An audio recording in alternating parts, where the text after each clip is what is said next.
क्या वो है प्राइसिंग। हाँ जी वापिस आ जाओ।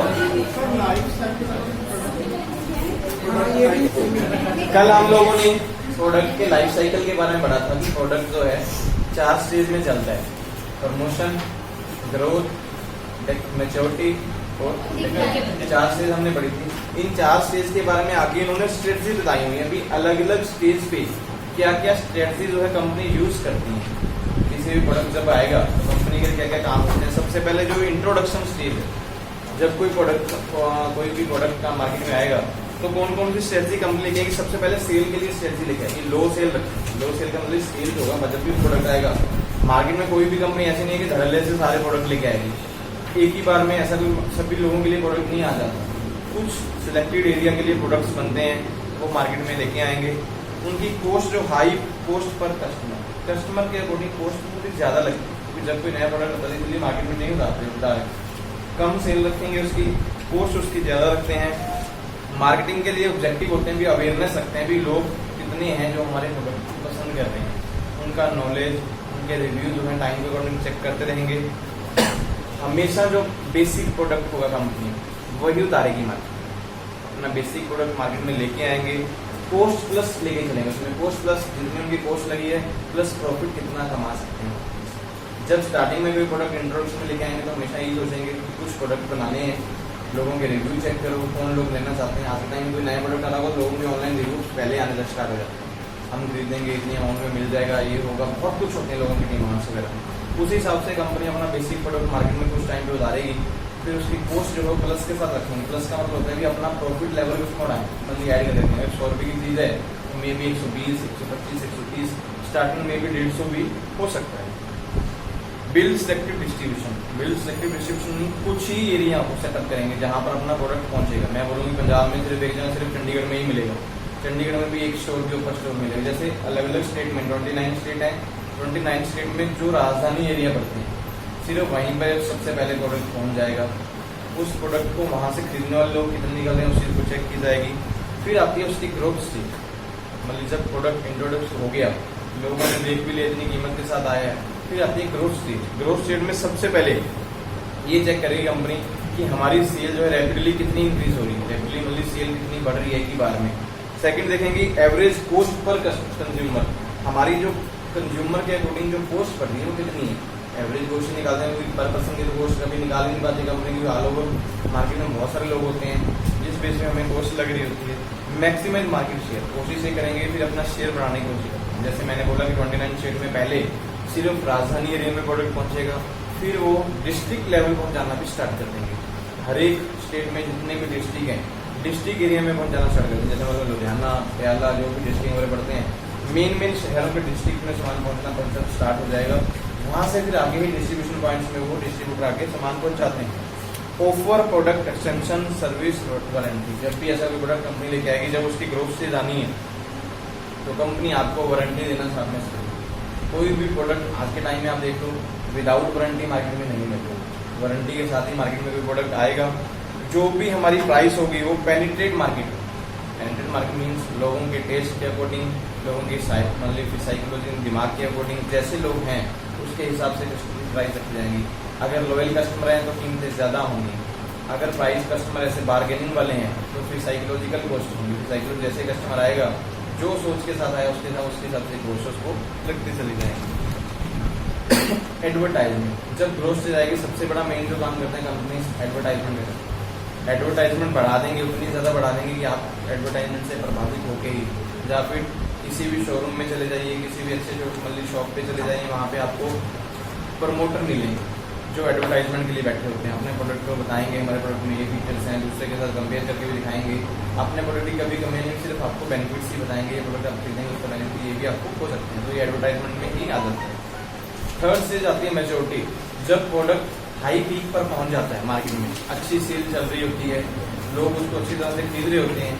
अगर कोई उसका सब्स्टिट्यूट प्रोडक्ट या कंपेरेबल प्रोडक्ट मार्केट में जब नया आ जाता है, कोई कंपनी न्यू इनोवेशन के साथ आ जाती है, तो उस प्रोडक्ट की मैच्योरिटी स्टेज आ जाती है। जब प्रोडक्ट जो है डाउन होना स्टार्ट होता है तो मैच्योरिटी टाइम सबसे पहले जो सीनो लिखा है कि सेल जो आपकी पीक पे होगी, लो कॉस्ट पर कस्टमर होगी, जो स्टार्टिंग में कंपनी को कॉस्ट पड़ती है प्रोडक्ट मार्केट में उतारने के लिए, पहुंचाने के लिए कॉस्ट पड़ती है कंपनी, लेकिन जब ज्यादा प्रोडक्ट बिक रहा होता है तो कंपनी की कॉस्ट अपने आप डाउन हो जाती है, क्योंकि एक ही बार में सामान पहुंचाना। कई बार तो होता है कि एक पीस पहुंचाना है, उसकी कॉस्ट पूरी लगेगी।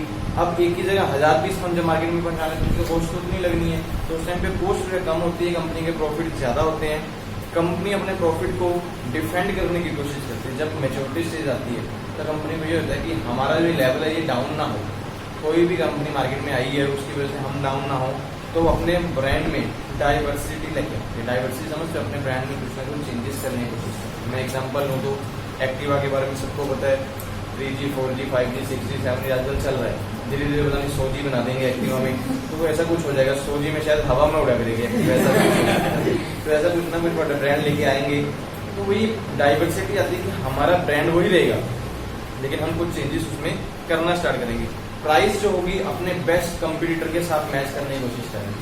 अगर पहले कंपनी के प्राइसेस ज्यादा होते हैं, कंपटीटर आएगा कम प्राइस में, उसकी प्राइस अपने कंपटीटर के साथ मैच करने को, ये नहीं कि एकदम से अपनी कीमत को डाउन कर देंगे। अपनी कीमत को अगर थोड़ा बहुत कम भी करेंगे तो उसमें क्वालिटी भी आपको बढ़ा देंगे कि हमने ये नई चीजें ऐड कर दी है जिस बेस में प्राइस आपसे ज्यादा ले रही है। ऐसा कुछ ना कुछ कंपटीशन सेटअप करते हैं। फिर आता है कि उनके पास स्ट्रेस जो होता है डिफरेंसेस और बेनिफिट का रह जाता है।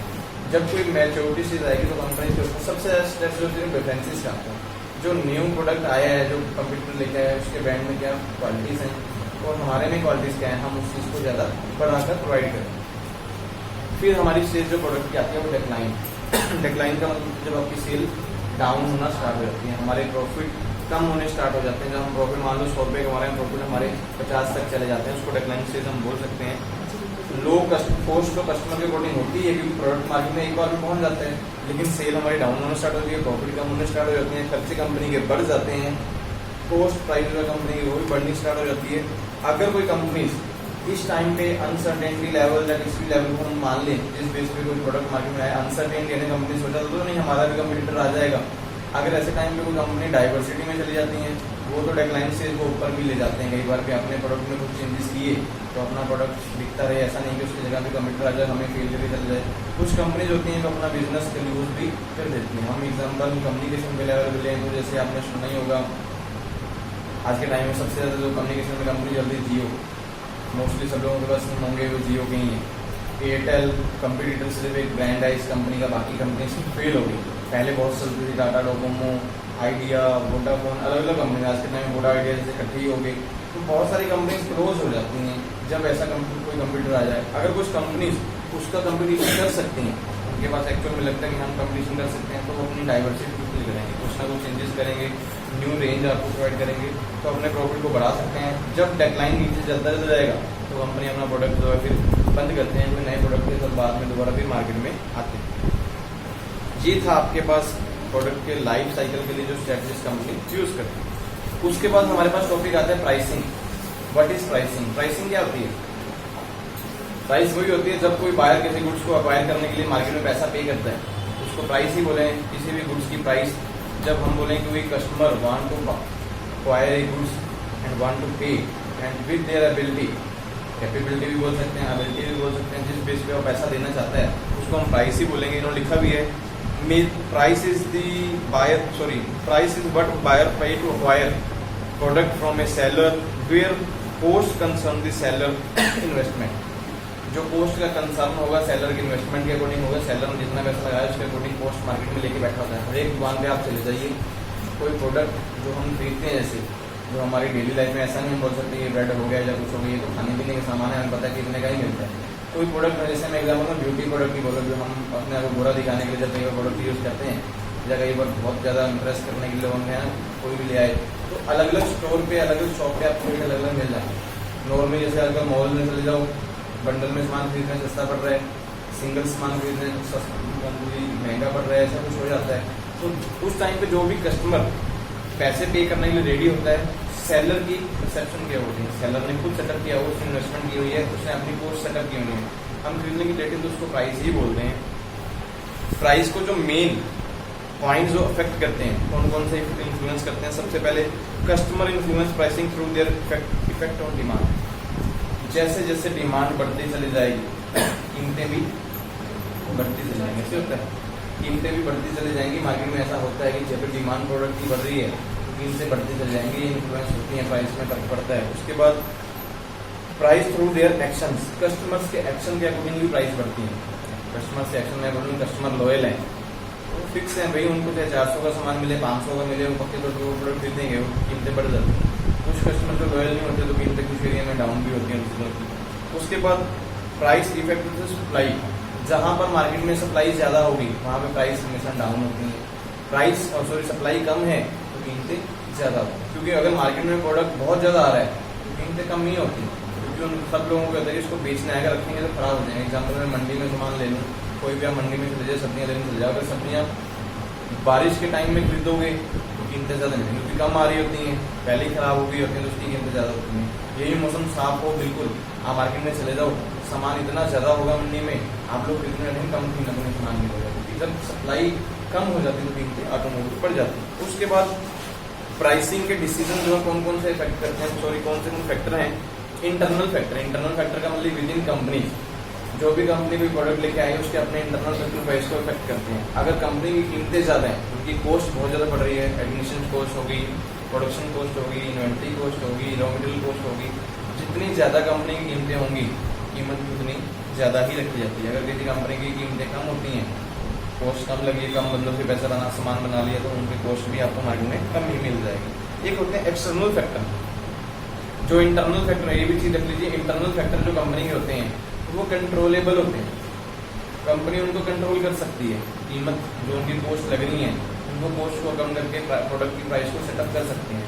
लेकिन जो एक्सटर्नल फैक्टर होते हैं उनको कंट्रोल नहीं किया जाता। मान लो एग्जाम्पल में गवर्नमेंट ने अपने रूल चेंज कर दिए, गवर्नमेंट ने टैक्स रेट बढ़ा दिया, तो कंपनी तो कुछ नहीं कर सकती। गवर्नमेंट ने बोला कि आज आपका जो सामान 12% टैक्स में बिक रहा था, आज वो 28% में चला गया, कीमतें बढ़ गई, आपको प्राइस बढ़ाना ही पड़ेगा, लोग आपका सामान खरीदेंगे नहीं खरीदेंगे, ये अनकंट्रोलेबल फैक्टर हैं। तो ये एक्सटर्नल फैक्टर भी होते हैं जो प्राइस को अफेक्ट करते हैं। ये डिपेंड करता है, अगर आपने रिसर्च को अंडरस्टैंड कर लिया, जो भी आप रिसर्च करेंगे, फिर तो एक्सटर्नल फैक्टर को मे भी कंट्रोल कर सकेंगे। अगर आप प्रॉपर रिसर्च नहीं कर सकते मार्केट में क्या चल रहा है, तो आपको लॉस ही सफर करना पड़ता है। जब भी प्राइस कोई कंपनी सेट करेगी तो क्या स्ट्रेटजी या फिर क्या प्रोसेस होती है? सबसे पहले प्रोसेस है सिलेक्टिंग द प्राइस ऑब्जेक्टिव। क्या प्राइस आपने सेट करनी है, उसका ऑब्जेक्टिव आप सेटअप कर लीजिए। बहुत सारी कंपनी मार्केट में अलग अलग ऑब्जेक्टिव साथ आती हैं प्रोडक्ट लेके। बहुत लोग कंपनी सोचते हैं कि हम मार्केट में सिर्फ आना चाहते हैं, हमारा ब्रांड कोई खरीद नहीं रहा, हम चाहते हैं कि हम कस्टमर हमारे लिए जुड़ जाएं, कीमत कुछ भी हो। मैं एग्जाम्पल जियो में जैसे स्टार्टिंग में कंपनी आई, इन्होंने सोचा कि हमारा सामान बिकेगा या नहीं बिकेगा, लोग कस्टमर जुड़ेंगे नहीं जुड़ेंगे। इन्होंने सोचा स्टार्टिंग में फ्री में सामान दिया था लोगों को, शायद मेरे को बताओ, कितने लोगों को पता है, मुझे तो फ्री में सिम मिल रहे थे, पता नहीं लोगों ने साल भी फ्री में यूज़ किया। जो 4G आया था जिस टाइम पे, क्योंकि 3G सब लोगों के पास 2G 3G फोन थे, ये 4G प्रोडक्ट के साथ आए थे कि लोग पसंद करेंगे या ना करेंगे, एक बार हमारे पास पैसा इतना है कि मार्केट में उतारते हैं, देखे जाए। इन्होंने प्रोडक्ट अलग फ्री कॉस्ट में उतारा, ऑब्जेक्टिव था कि हमें मार्केट में आना है। जब मार्केट में इनके पैर जम गए तो इन्होंने अपनी कीमतें बढ़ा ली, तो बात की बात होती है। तो ऐसे ऑब्जेक्टिव कुछ कंपनी आती हैं कि हमने सिर्फ प्रॉफिट ही कमाना है, भी हमारा प्रोडक्ट सब लोग खरीद रहे हैं तो प्राइस पहले से ज़्यादा लेके आते हैं। मतलब दूसरा आपका टॉपिक इसमें आता है डिटरमाइनिंग द डिमांड। लोगों की मार्केट में डिमांड कितनी निकल के आ रही है। जो भी प्रोडक्ट हम लेके आएंगे, जो प्राइस हमने सेटअप करनी है, पहले डिमांड देखेंगे। अगर तो लोगों की डिमांड है फिर तो हम हाई प्राइस भी रख सकते हैं। डिमांड है नहीं, मैं अपना प्रोडक्ट 20-25 हज़ार का लेके आ जाऊँ तो प्रोडक्ट बिकेगा ही नहीं। मैं एग्जाम्पल के तौर पर बोलूँ आपको, कोई मोबाइल फ़ोन ले लो, नोकिया कंपनी से सब लोग जानते होंगे, पहले मोबाइल आते थे कम आते, पहले बहुत लोग खरीदते थे। अभी आज के टाइम में नोकिया कंपनी को दोबारा आना तो नए फ़ोन वैसे ही लेके आना पड़ेगा जो पहले प्राइस चल रहे थे। अब वो बोले कि मैं तो सीधा 80,000 का फ़ोन लेके आ जाऊँगा, क्या वो आईफोन का कंपेरिजन कर लेगी? नहीं कर पाएगी, तो वो प्रोडक्ट बिकेगा ही नहीं। तो इसमें हमेशा कंपनी देखते हैं कि हमारी मार्केट में डिमांड क्या आएगी, उसी बेस पे हम काम कर सकते हैं। उसके बाद एस्टिमेटिंग कॉस्ट। एस्टिमेटिंग, हमें कॉस्ट के लिए एस्टिमेट भी करना जरूरी होता है। आप एस्टिमेट कीजिए कि आपकी इतनी कॉस्ट लगेगी कंपनी में, उसी बेस पे आप प्राइस सेट कर पाएंगे। हमें पता है कि हमारे प्रोडक्ट बनाने में 400 रुपये खर्चा आता है, हमें उसमें अंदाजे लगाने होंगे। बाई द वे अगर कोई ऐसी कंडीशन आई तो कितना कॉस्ट बढ़ सकता है या कम हो सकता है, तो उसी हिसाब से प्राइस सेटअप कर लेंगे। Analysing competitor cost. जब भी प्राइस सेटअप करनी है तो अपने कंपिटिटर को भी देखना होगा। जो हमारे कंपिटिटर मार्केट में हैं, हम कोई प्रोडक्ट लेके आएंगे, और भी तो लोग होंगे सामान बेचने वाले, वही कंपनी और भी होंगी, उनकी कॉस्ट क्या है मार्केट में, वो भी आपको माइंड में रखनी होगी। फिर आते हैं selecting the price method. Price के लिए मेथड सेलेक्ट कर लीजिए आप। कॉस्ट प्राइस बहुत अलग अलग मेथड आते हैं, फुल कॉस्टिंग, बहुत सारी कंपनी ऐसी होती हैं भी फुल कॉस्ट, जितनी उनको कॉस्ट लगी उसको देख के अपनी प्राइस सेटअप कर लेंगे। एक आती है मार्जिनल कॉस्ट, जितनी कॉस्ट हमारी लगी उसमें कुछ ऐड करके मार्केट में लेके आएंगे। इसके अलावा एवरेज कॉस्ट भी आती है, अलग अलग कॉस्ट के मेथड आते हैं, वो कंपनी को डिसाइड करेगी हमने कॉस्ट मेथड से अपना काम करवाना है। लास्ट में आता है आपके पास सिलेक्ट फाइनल प्राइस। जब कंपनी सब कुछ देख लेती है तो फाइनल प्राइस सेट करके अपना प्रोडक्ट मार्केट में लेके आ जाओ। ये था आपका टॉपिक जो मार्केटिंग मैनेजमेंट पे हुआ खत्म। अगला आपका टॉपिक जो है वो फाइनेंशियल मैनेजमेंट। फाइनेंशियल मैनेजमेंट क्या होती है? फाइनेंशियल मैनेजमेंट में भी शायद आपको पता होगी, पैसे की प्लानिंग करना सब लोग करते हैं, ऐसा कोई नहीं है कि महीने बाद अगर आपको सैलरी मिल रही है आप लोग जैसे प्लानिंग करते होंगे कि महीने के बाद हमने अपने पैसे को कहाँ कहाँ पे इन्वेस्ट करना है, कितना संभाल के रखना है, कितना खर्च करना है, ये हमारी फाइनेंशियल मैनेजमेंट ही होती है। सेम जब हम बिजनेस में बात करेंगे, कंपनी का प्रोसेस होता है planning, organising, investing the financial position of the company, या फिर हम financial funds of the company बोल सकते हैं, उसको फाइनेंशियल मैनेजमेंट ही बोलते हैं। इन्होंने लिखा भी आपके पास planning, organising, directing, controlling the financial activity as the procurement of utilisation of the fund of the enterprise. जो इंटरप्राइज के फंड होंगे उनको जब प्लान करते हैं, कंट्रोल करते हैं, मीन्स कंट्रोल करने का मतलब कि कहीं ऐसे खर्चे ना हो रहे हो कि मतलब ज़्यादा ही आपके खर्चे हो रहे हैं, उनको कंट्रोल करना, डायरेक्टिंग किस दिशा में पैसा लगाना है, ये जो सारे काम कंपनी में करती है, एक मैनेजमेंट होती है, उसको फाइनेंशियल मैनेजमेंट ही बोलते हैं। फाइनेंशियल मैनेजमेंट का काम को मिला के हम बोलें कंपनी के पैसे का ध्यान रखना, इनफ्लो और आउटफ्लो को बना के रखना। अगर पैसा कंपनी का बाहर जा रहा है तो इनफ्लो भी बना के रखना, कहाँ कहाँ से हमने पैसा लेना है वो टाइम से आता भी है, क्योंकि जिसकी पेमेंट देनी है वो तो लेने वाले तो आपके पास आते रहेंगे, जिससे आपने लेनी है उससे भी आप जाते हैं ताकि पैसा आपको मिलता रहे। इनफ्लो आउटफ्लो बना के रखना कंपनी में जरूरी होता है।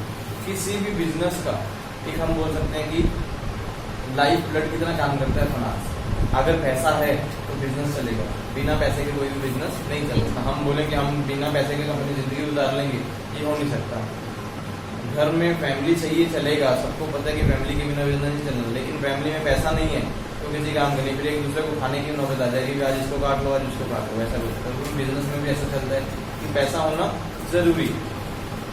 फाइनेंशियल मैनेजमेंट के लेवल कौन कौन से होते हैं? एक तो होता है स्ट्रेटेजिक फाइनेंशियल मैनेजमेंट। स्ट्रेटेजिक जो कंपनी में सिर्फ स्ट्रेटजीज बनाते हैं कि कहाँ कहाँ पे इन्वेस्टमेंट करो जिससे हमें प्रॉफिट हो सकता है। दूसरा आता है tactical financial management. Tactical financial means as a market की कंडीशन देख के, जब प्रॉब्लम को देख के उस टाइम पे जो प्लान रेडी करती है वो फाइनेंशियल मैनेजमेंट होती है। फाइनेंशियल मैनेजमेंट होती एक ही है लेकिन काम उनके अलग अलग होते हैं। कौन पैसा मैं एग्जांपल कंपनी की लूँ, कंपनी में आप इसी में चले जाओ, परचेज डिपार्टमेंट अलग होगा, सेल अलग होगा, डेप्टर रिसीवेबल मैनेजमेंट अलग होगा, जिसको हम कई बार फैक्टरिंग पर्सन भी बोल देते हैं। कंपनी में एक अलग से फैक्टरिंग पर्सन रखते हैं, शायद आपने कभी सुना हो, फैक्टर की भी जॉब होती है कंपनी में, फैक्टर बोलते हैं, FACTOR।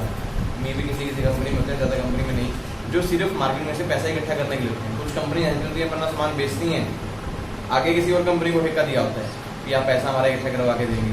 जैसे कि हम फाइनेंस कंपनी से मान लें, घर पे सामान बेचे जाएंगे, डीलर्स को पैसा दे देंगे, जो पैसा इकट्ठा करना है खुद नहीं जाती कंपनी।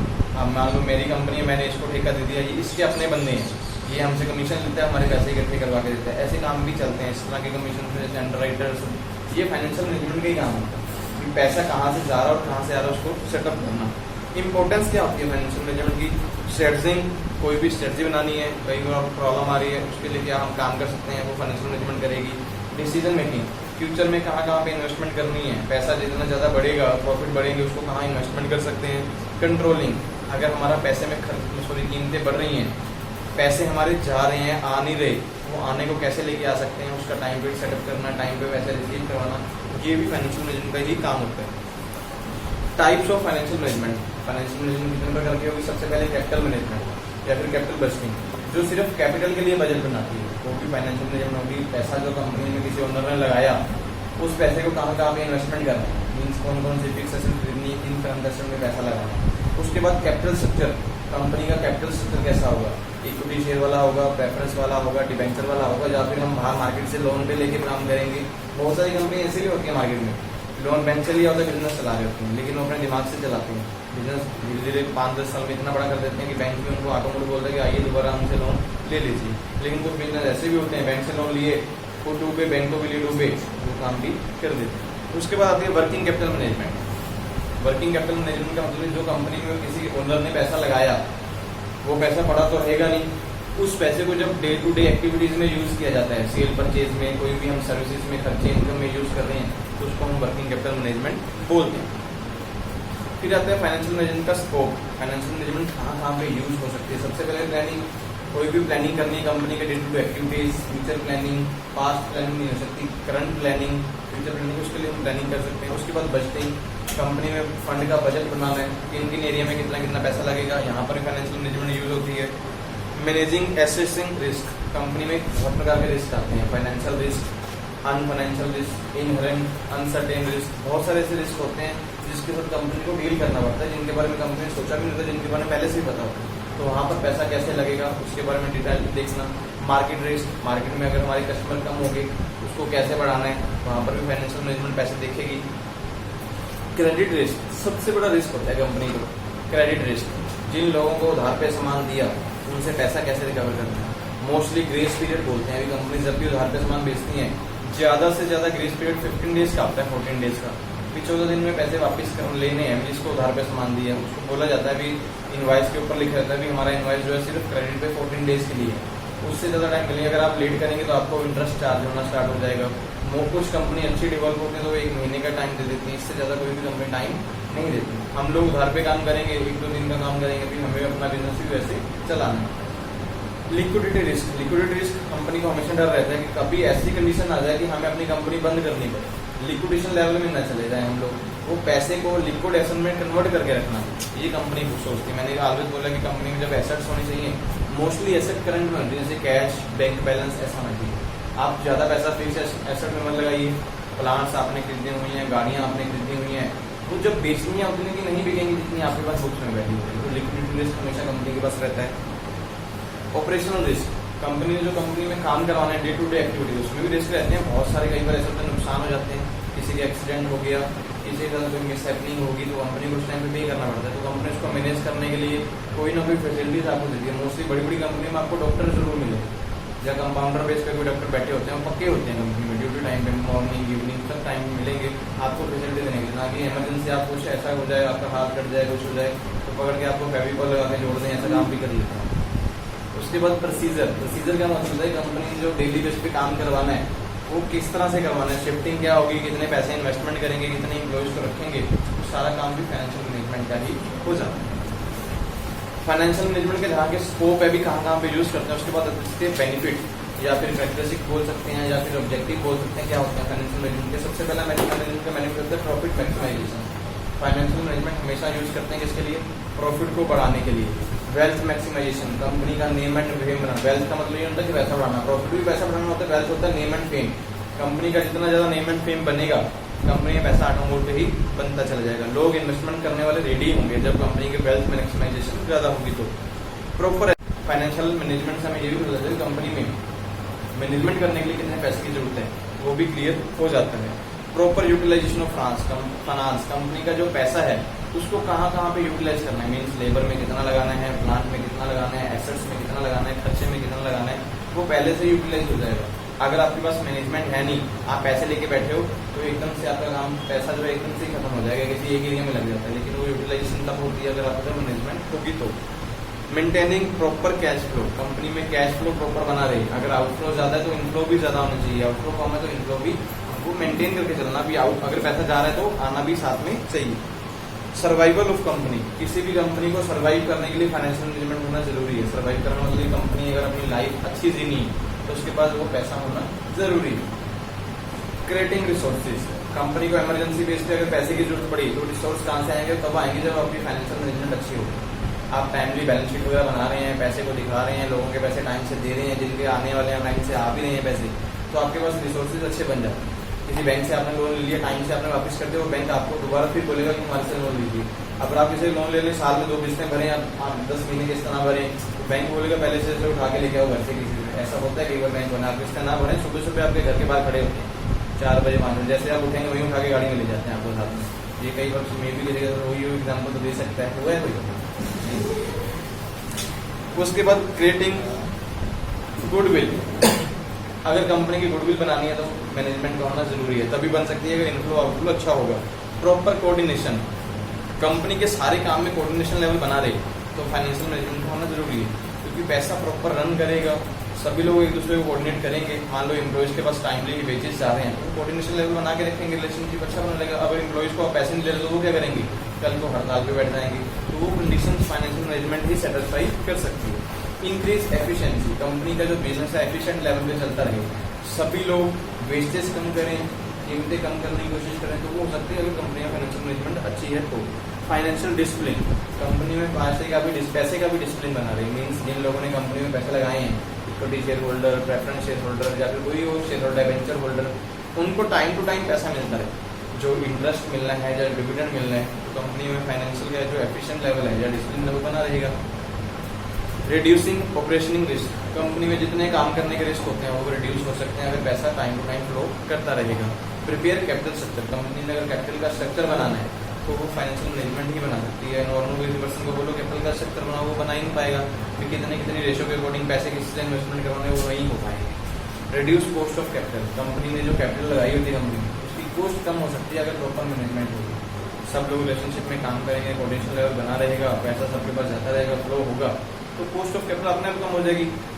मान लो कंपनी में लॉयल एम्प्लॉइज हैं, वो जा ही नहीं रहे, क्यों नहीं जाते, क्योंकि उनको सर्विसेज मिलती रहती हैं, टाइम पे पे मिलती रहती है, कंपनी की तरफ से जो सर्विसेज हैं, फाइनेंशियल नीड्स हैं, सोशल नीड्स हैं, वो कंप्लीट होती हैं, तो एम्प्लॉइज नहीं जाते, तो वो कॉपरेशन लेवल बढ़ता चला जाता है। एक एम्प्लॉय अगर किसी कंपनी में साल काम कर गया, साल में बहुत अच्छी तरीके से काम सीख जाता है, अगर वो लॉयल बन जाता है तो कंपनी की कॉस्ट अपने कम हो जाती है। जो बंदा 1 साल काम कर गया, अगले साल आपको 1.5 बंदे का काम करके देगा, क्यों करके देगा कि उसको नॉलेज हो जाती है सभी काम की। अगर यही एम्प्लॉइज बार बार जाते रहें तो फाइनेंशियल मैनेजमेंट क्या करेगी, बार बार उनको रिक्रूटमेंट करनी पड़ेगी, बार बार ट्रेनिंग स्टाफिंग करनी पड़ेगी, तो नॉलेज ज़्यादा वेस्ट होगी उनकी, प्लस उनकी जो कॉस्ट है वो भी बढ़ती चली जाएगी। कभी एम्प्लॉइज आ रहे हैं, बार बार काम सिखाना पड़ रहा है, वेस्टेज उतनी ज़्यादा हो रही है। तो कंपनी में अगर जो कॉस्ट ऑफ कैपिटल है वो कम करने के उसके लिए फाइनेंशियल मैनेजमेंट का होना भी ज़रूरी है। फिर आते हैं हमारे पास कंसेप्ट ऑफ फंडिंग। फंड क्या होते हैं, फंड में भी शायद नाम से क्लियर हो जाता है, कोई भी ओनर जो बिजनेस में पैसे इन्वेस्ट करते हैं उसको फंड ही बोलते हैं। जब कहीं से भी कंपनी में पैसे की जो जरूरत पड़ती है, जो कंपनी के पास पैसा अवेलेबल होता है, जो भी कैपिटल बोल सकते हैं, वर्किंग कैपिटल बोल सकते हैं, ये कंपनी में फंड होते हैं। फंड जो है कंपनी में अलग अलग हिसाब से हो सकते हैं। सोर्स ऑफ फंड हम बोल सकते हैं based on time, based on ownership, source of generation. सबसे पहले बात करते हैं फंड टाइम के अकॉर्डिंग कितने प्रकार के होते हैं, 3 प्रकार के होते हैं, long term, medium term, short term. जो आपके पास फंड होंगे long term, more than 5 years, उसको हम लॉन्ग टर्म फंड्स बोलते हैं। मीडियम टर्म जो 1 साल से लेकर 5 साल तक के लिए होते हैं उसको मीडियम टर्म बोलते हैं। जो शॉर्ट टर्म होंगे लेस देन 1 ईयर्स होते हैं उसको हम शॉर्ट टर्म फंड्स भी बोल सकते हैं। उसके बाद हमारे पास होते हैं बेस्ड ऑन दी ओनरशिप। सबसे पहले ओनरशिप के अकॉर्डिंग आता है ओनर्स फंड। जब कोई पर्सन अपना पैसा बिजनेस में लगाता है उसको ओनर फंड बोलते हैं। दूसरा हमारे पास आते हैं बोरोड फंड। बोरोड फंड का मतलब जो आपने उधार पे बाहर से लिए होते हैं, किसी बैंक से उधार से ले लिए, तो ये बोरोड फंड होते हैं। जो ओनर फंड होंगे कंपनी में हमेशा लॉन्ग टाइम के लिए होते हैं। जो बोरोड फंड होते हैं कंपनी में लॉन्ग टाइम के भी हो सकते हैं, मीडियम टाइम के भी हो सकते हैं और शॉर्ट टर्म के भी हो सकते हैं। Based on the source of generation. जो जनरेशन का मतलब ये नहीं होता कि जनसंख्या जनरेशन के, आज की जनरेशन के, वैसे वो जनरेशन नहीं, मतलब कि आप कहाँ से पैसा जनरेट कर रहे हैं। सबसे पहले इंटरनल सोर्सेज। इंटरनल सोर्सेज जो कंपनी के अंदर जो लोग काम कर रहे होते हैं, जैसे जिस बंदे ने पहले कंपनी में पैसा लगाया हुआ है, अगर वही दोबारा से पैसा और इन्वेस्टमेंट करें तो इसको इंटरनल सोर्सेज बोलते हैं। हमारे पास शेयर होल्डर हैं, हम शेयर होल्डर को कभी मर्जी बोल सकते हैं कि हमें पैसे चाहिए तो और पैसे भी इन्वेस्टमेंट कर देते हैं, तो उसको इंटरनल सोर्सेज बोलते हैं। एक होते हैं एक्सटर्नल सोर्सेज। एक्सटर्नल सोर्सेज जब कंपनी के पास बाहर अवेलेबल होते हैं, पर्सन पैसा लगाने के लिए रेडी होते हैं। मान लो किसी कंपनी का नेम एंड प्रिंट चल रहा है, हम लोग ये चाहते हैं कि हमें भी उस कंपनी में इन्वेस्टमेंट करना है, तो पहले से लोग मार्केट में अवेलेबल होते हैं। कंपनी जब भी अपने शेयर इशू करेगी, लोग धड़ल्ले से आएंगे कि हमें शेयर खरीदने हैं। जैसे अभी लास्ट हुआ था कि LIC के शेयर बिके थे, शायद आपको IPO सुना, इनिशियल पब्लिक ऑफर आया था लोगों के लिए कि शेयर मार्केट में अगर आपने पैसा लगाना है LIC में, स्टार्टिंग शेयर भी इन्होंने शायद रखा था, मेरे माइंड में कितने का था, बहुत ही ज़्यादा एप्लीकेशन पहुँची थी, उन्होंने काफ़ी एप्लीकेशन को रिजेक्ट किया, इन्वेस्टमेंट्स बहुत लोगों ने की भी है LIC में, तो LIC के शेयर भी के लोगों ने खरीदे भी। फिर हमारे पास होते हैं concept of SEBI, security exchange control board, sorry security exchange board of India, security exchange and board of India, ऐसा ही कुछ है। सेबी जो हमारी मार्केट में काम कर रही है सिर्फ पैसे के लेन देन के लिए काम करती है, जितनी भी शेयर मार्केट है उसके साथ डील करती है सेबी है। सेबी के बारे में पढ़ते हैं। अभी सेबी में क्या लिखा, सेबी जो आपके पास एक बॉडी स्टेब्लिश हुई 12 अप्रैल 1992 को मार्केट में आई। इसका जो हेड ऑफिस है वो बांद्रा कुर्ला कॉम्प्लेक्स मुंबई में है आगे इसके regional office Delhi, Chennai, Kolkata, Ahmedabad along other local regional office across the appointment cities in India. जो इंडिया में बहुत सारी ऐसी सिटीज़ हैं जहाँ पर इनके अलग से भी ऑफिस चल रहे हैं। जो मेन ऑफिस है वो आपको मुंबई बांद्रा में मिल जाएगा। इंडिया में जो सेबी है वो क्या काम करती है, एक तरह का वॉच डॉग का काम करती है। वॉच डॉग मीन्स ऊपर से बैठ के देखती है कि मार्केट में पैसे का लेन देन कैसे हो रहा है, specially share market based. Share market में कोई बंदे इन्वेस्टमेंट कर रहे हैं, कोई बंदे अपने पैसे लेके जा रहे हैं, किसी के साथ कोई धोखाधड़ी ना हो, तो उसके लिए सेबी काम कर रही है। सेबी का सब कंपनीज के लिए रूल बनाना, जो भी कंपनी आएंगे शेयर कैपिटल के साथ प्राइमरी बेस पे अपने पैसा मार्केट में लगाएंगे, सेकेंडरी बेस पे लगाएंगे, उन सभी के rule banana, rules and regulation में कुछ चेंजेस करना, बुक्स ऑफ अकाउंट मेंटेन करवाना, एट ए टाइम पे किसी का ऑडिट करना, वो सारे काम जो है सेबी ही करती है। इसलिए इसको वॉच डॉग बोल सकते हैं हम। सेबी का जो स्ट्रक्चर है हम बोल सकते हैं नियर अबाउट 20 डिपार्टमेंट्स में काम चल रहा है। 20 departments union government of India, finance industry, reserve bank of India, union government. इसके अलावा अलग से और डिपार्टमेंट इन्होंने बताए हैं, जैसे कि technology development, portfolio investor department, international affairs, security markets management department, उसके बाद derivative department, human resource department. ये अलग अलग डिपार्टमेंट हैं जिसमें सेबी सब जगह काम करती है। सेबी का कुल मिलाकर वैसे सेबी का काम है कि शेयर मार्केट, ये शेयर मार्केट सभी डिपार्टमेंट में चलती है। हम लोग शेयर में पैसा लगाते हैं तो पैसा कहाँ जाता है, मार्केट में ही जाता है। तो सेबी इन सभी चीज़ों को देखती रहती है। सेबी की पावर्स क्या क्या हैं? सबसे पहले सेबी की पावर है जुडिशियल पावर्स। अगर किसी बंदे के साथ कोई भी धोखाधड़ी हुई तो वहाँ पे अपने जजमेंट देंगे। किसी बंदे को जजमेंट हुई है, यहाँ पर मुझे लगता है कि 2 पार्टीज में केस हो गया, किसी पार्टी ने केस लाया, तो सेबी जो है आपके लिए जजमेंट देगी कि ये बंदा सही है, वो बंदा गलत है, तो उससे जो धोखाधड़ी हुई है वो धोखाधड़ी को सॉल्व करवाना। दूसरा आता है quasi executive powers. Executive powers means rules and regulation banana, market के लिए सेबी का काम है। तीसरी है लेजिस्लेटिव पावर। लेजिस्लेटिव पावर का मतलब भी अथॉरिटी बोर्ड का काम करना, रूल्स एंड रेगुलेशन बनाना और उसको अप्लाई भी करवाना मार्केट में, ये भी उनका काम है। लेजिस्लेशन मीन्स तो बना ही दिया उन्होंने, लेकिन अप्लाई कैसे करवाना है। जैसे कोई भी मैं बोलूँ अंडरराइटर्स, ब्रोकर्स, मर्चेंट बैंकर, ये सब लोग जो रजिस्टर्ड होते हैं वो सेबी से ही होते हैं। ये सब लोग पर्सन आपको शेयर मार्केट में ही मिले। इन लोगों की रजिस्ट्रेशन सेबी करवाती है। इनका टाइम पीरियड होता है, अभी इनको पहले 2-3 साल में पैसे दे के रजिस्ट्रेशन करवा ली, उसके बाद दोबारा अपना सर्टिफिकेट रिन्यू करवाना। अगर कोई फेल हो रहा है तो उसका सर्टिफिकेट कैंसिल करना, कोई रूल्स एंड रेगुलेशन को फॉलो नहीं कर रहा तो उनके सभी के सर्टिफिकेट कैंसिल करना, ये सारे काम सेबी के ही होते हैं। इन्होंने लिखे भी हैं फंक्शन क्या है सेबी के। सबसे पहले है प्रोटेक्टिव फंक्शन। प्रोटेक्टिव फंक्शन नाम से क्लियर है कि लोगों को प्रोटेक्शन देना। जो भी इन्वेस्टर्स मार्केट में है उनको प्रोटेक्शन देने का काम सेबी करती है। इसमें क्या क्या काम करेगी? चेकिंग प्राइस रिजिंग, जो मार्केट में शेयर की प्राइसेस हैं वो कहीं कम बढ़ती तो नहीं हो रही, बार बार कोई बंदा अपने हिसाब से कुछ तो नहीं बेच रहा। मार्केट में शेयर 10 रुपये का, हम बोले कि 100 रुपये का बिक रहा है, कोई बंदा ऐसा आ जाए ऐसा ना हो।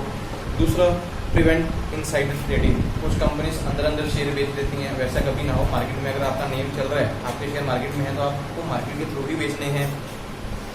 Promote fair practice. Fair practice means जिन पर्सन के पास नॉलेज है मार्केट की वही मार्केट में काम करेंगे। जैसे मैं बोलूँगा प्रमोटर्स, अंडरराइटर्स, स्टॉक ब्रोकर, यही पर्सन जो रजिस्टर्ड पर्सन है यही काम कर सकते हैं। हम बोलेंगे मैं भी शेयर मार्केट का काम करूँ, लोगों के साथ धोखाधड़ी कर दूँ, वो काम हम लोग ना करें। इन चीज़ों में प्रोटेक्शन प्रोवाइड करती है सेबी। उसके बाद रेगुलेटरी फंक्शन। रेगुलेटरी फंक्शन पूरी मार्केट के लिए rules and regulation banana, time पे कितनी बुक्स मेंटेन करनी है, कब ऑडिट करवाना है, ये सारा काम सेबी का होता है। फिर इसके बाद एक फंक्शन है डेवलपमेंट फंक्शन। डेवलपमेंट फंक्शन का मीन्स कभी भी बिजनेस को बढ़ाने के लिए या डेवलप करने के लिए कोई काम करना है, इंटरमीडिएट लेके आना। इंटरमीडिएट मतलब विचोले लेके आना, ताकि मार्केट में सारे काम मार्केट में जाके सेबी नहीं कर सकती, स्टॉक एक्सचेंज नहीं कर सकती, उसके लिए विचोले लेके आना, ब्रोकर्स लेके आना, मर्चेंट बैंकर लेके आना, ये सारे काम सेबी के ही हैं। उसके बाद mutual fund regulation by SEBI. आज के टाइम में हम म्यूचुअल फंड के बारे में बहुत समझते हैं। म्यूचुअल फंड मार्केट में आपको बता हुआ है, मार्केट में पैसा लगाना, तो इसको भी रेगुलेट जो है सेबी ही करती है। Security exchange board of India, ये 1992 में आई थी। कुल मिला के हम बात करें तो सिर्फ शेयर मार्केट में डील करती है सेबी। ये था आपका टॉपिक जो हुआ फाइनेंशियल मैनेजमेंट का। किसी वो क्वेश्चन तो पूछ सकते हैं।